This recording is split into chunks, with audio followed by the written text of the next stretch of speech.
आज हम दीवाने गालिब की गज़ल नंबर 109 पढ़ने की कोशिश करेंगे। इसमें 8 शेर हैं, लेकिन एक ही शेर है जो दीवान में पब्लिश किया गया है।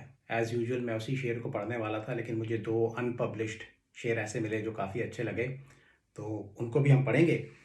तो शेर ये हैं, ज़माना सख्त कम आज़ार है बजाने असद। ज़माना सख्त कम आज़ार है बजाने असद, वगरना हम तो तवक्को ज़्यादा रखते हैं। और अगले 2 शेर पब्लिश नहीं किए गए। बज़ाहिदा रगे गर्दन है रिश्ताए जुन्नार। बज़ाहिदा रगे गर्दन है रिश्ताए जुन्नार, सरे बा पे बुते ना निहादा रखते हैं। मुआफ़े बेहुदा गोई है नासिहान अज़ीज़। मुआफ़े बेहुदा गोई है नासिहान अज़ीज़, दिले बा दस्त निगारे नादादा रखते हैं। काफ़ी कॉम्प्लिकेटेड लैंग्वेज का इस्तेमाल किया गया है। पहला शेर है कि ज़माना सख्त कम आज़ार है बाजान असद। ज़माना सख्त कम आज़ार है बजाने असद, वगरना हम तो तवक्को ज़्यादा रखते हैं।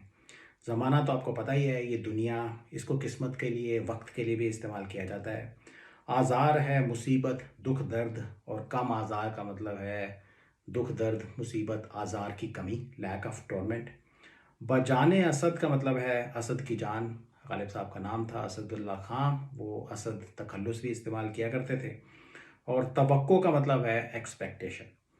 ज़माना सख्त कम आज़ार है बजाने असद, वगरना हम तो तवक्को ज़्यादा रखते हैं। इस शेर का थीम ये है कि गालिब साहब को, आशिक को दर्द चाहिए, दर्द की लज्जत चाहिए और बेइंतहा चाहिए, या इस हद तक चाहिए कि असद की, उनकी जान निकल जाए, इसलिए बजाने असद लफ्ज़ इस्तेमाल किए गए हैं।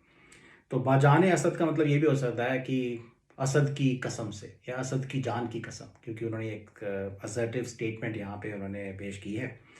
ज़माना सख्त कम आज़ार है, तो उनकी एक्सपेक्टेशन बहुत ज़्यादा है, या वो इस दुनिया से बहुत ज़्यादा, इस ज़माने से बहुत ज़्यादा दर्द और दर्द की लज्जत चाहते हैं, एक्सपेक्टेशन रखते हैं, लेकिन दुनिया के पास उतना आज़ार, उतना दुख दर्द उनको देने के लिए है ही नहीं है।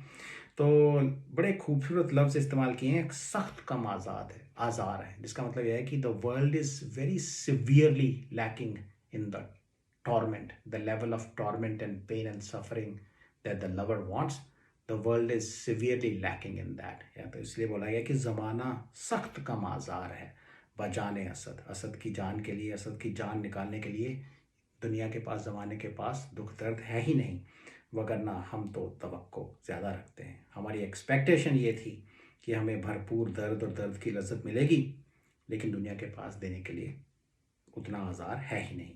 तो बड़ा खूबसूरत वर्ड प्ले है। पहली लाइन के अंदर उन्होंने कम और कम आज़ार लफ्ज़ इस्तेमाल किया है, दूसरी लाइन में ज़्यादा, तो दैट क्रिएट्स ए कॉन्ट्रास्ट। सख्त कम आज़ार और बाजाने असद भी बड़ा खूबसूरत वर्ड प्ले मुझे लगा। तो अगला शेर देखते हैं।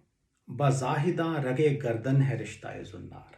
बज़ाहिदा रगे गर्दन है रिश्ताए जुन्नार, सरे बा पे बुते ना निहादा रखते हैं। जाहिदा, जाहिद का मतलब है रिलीजियस लोग, प्रीस्ट जो कि पूजा पाठ का, इबादत का काम करते हैं, गुनाहों से दूर रहते हैं। असेटिक्स भी इनको कहा जाता है। रगे गर्दन का मतलब है आपकी गर्दन की रग, वेन ऑफ योर नेक। इसको घमंड के लिए, प्राइड के लिए भी इस्तेमाल किया जाता है। अगर आपकी रगे गर्दन स्ट्रांग है, आप अपनी गर्दन सीधी रखते हैं, सर को ऊंचा रखते हैं, तो उसका एक रंग ये भी है कि आप अपने आप पे घमंड करते हैं।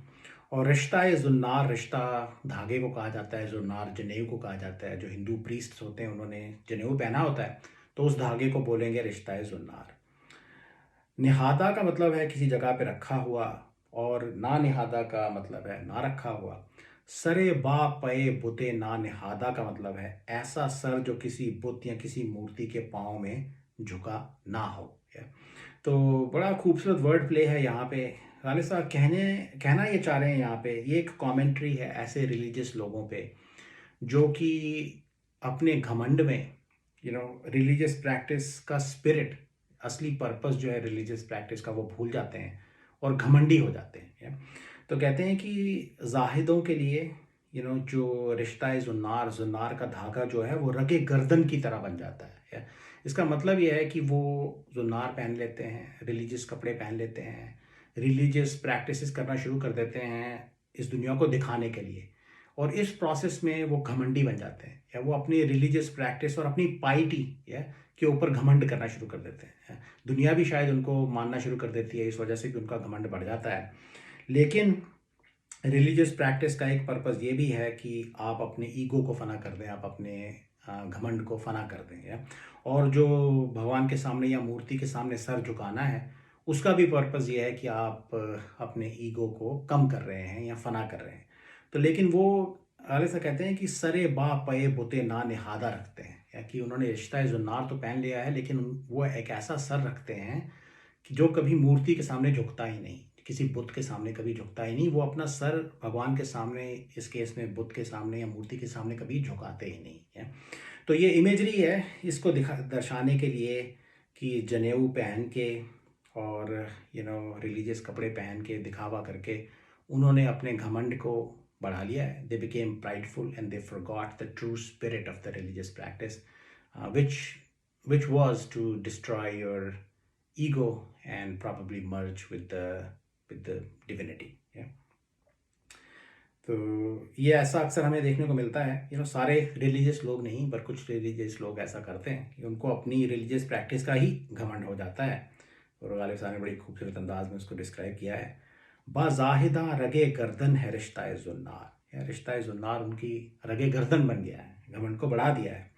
बाज़ाहिदा रगे गर्दन है रिश्ता जुन्नार, सरे बा पये बुते ना निहादा रखते हैं। अब इसके अंदर हो सकता है कि कोई इस्लामिक इमेजरी का भी एस्पेक्ट हो। जाहिद लफ्ज़ जो है वो हिंदू प्रीस्ट के लिए कम ही इस्तेमाल होता हुआ मैंने देखा है, तो शायद मैंने वो एस्पेक्ट मिस कर दिया हो। But overall I hope that the spirit और द थीम ऑफ दिस शेर केम अक्रॉस।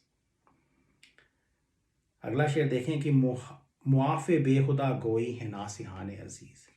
मुआफ़े बेखुदा गोई है नासिहान अजीज़, दिले बा दस्ते निगार ना दादा रखते हैं। बेहुदा गोई का मतलब है बकवास बातें, नॉनसेंस टॉक। और नासे ये लफ्ज़ तो हमने कई बार देखा है, जिसको अंग्रेज़ी में एडवाइज़र्स कहा जाएगा। ये ऐसे लोग हैं जो आपको नसीहत देने के लिए आते हैं, आपका दुख दर्द बांटने कभी नहीं आते, या तो आपके सच्चे दोस्त नहीं होते, या आपके साथ सिंपैथाइज़ नहीं करते, आप के फॉल्ट्स निकालते रहते हैं, आपको बताते रहते हैं ये तूने गलत किया, तेरे को ऐसा करना चाहिए था, तो नसीहत देते रहते हैं। और इनको एक नेगेटिव एस्पेक्ट में शेर व शायरी में अक्सर यूज़ किया जाता है। नासिहान अजीज़, हमारे प्यारे नासे, लाइक एस्टीम्ड एडवाइज़र्स। तो ये एक सार्कास्टिक रिमार्क है नासे के ऊपर। और दस्ते निगार का मतलब है किसी खूबसूरत का हाथ, यहाँ पे खूबसूरत महबूब का हाथ है। और दादा का मतलब है दिया हुआ, और ना दादा का मतलब है ना दिया हुआ है। तो दिले बा दस्ते निगार ना दादा का मतलब है ऐसा दिल जो कभी किसी खूबसूरत महबूब के हाथ में ना दिया गया हो, या किसी खूबसूरत महबूब को ना सौंपा गया हो। तो कहते हैं मुआफ़े बेहुदा गोई है नासिहान अजीज़, राइट, कि मेरी निगाह में ये जो नासिहान अजीज़ हैं, they are excused for their babbling nonsense और देयर नॉनसेंस टॉक। या तो कहते हैं कि नासिहान अजीज़ की बकवास को हम माफ़ कर देते हैं। क्यों? क्योंकि ये अनजान लोग हैं जो नसीहत देते रहते हैं। ये वो लोग हैं जिन्होंने किसी खूबसूरत महबूब को अपना दिल कभी दिया ही नहीं, अपना दिल किसी खूबसूरत महबूब के हाथ में उसकी तली पे कभी रखा ही नहीं। तो इन्होंने इश्क मोहब्बत का कारोबार किया ही नहीं, सच्चा इश्क कभी किया ही नहीं, तो इनको क्या पता हमारी स्टेट क्या है, या दर्द की लज्जत का इनको क्या पता। या तो ये दुख दर्द देख के सोचते हैं कि हमें दर्द हो रहा है और हमें नसीहतें देने लगते हैं कि ये करो या वो करो। इनको क्या पता कि दर्द की लज्जत होती क्या है। और इनको क्या पता कि इश्क की राह में किसी नसीहत, किसी चारागरी, किसी इलाज का काम नहीं चलता। तो इनको हमारी स्टेट समझ में कैसे आएगी, इन्होंने इश्क कभी किया ही नहीं। तो बड़ा खूबसूरत वर्ड प्ले है इसके अंदर भी। तो कहते हैं मुआफ़े बेखुदा गोई है नासिहान अजीज़, दिले बा दस्ते निगारे ना दादा रखते हैं। कि ऐसे लोग जिन्होंने कभी इश्क किया ही ना हो किसी खूबसूरत महबूब से, उनको क्या पता होगा, वो सिर्फ नसीहतें ही देंगे। तो ये तो थे 3 शेर।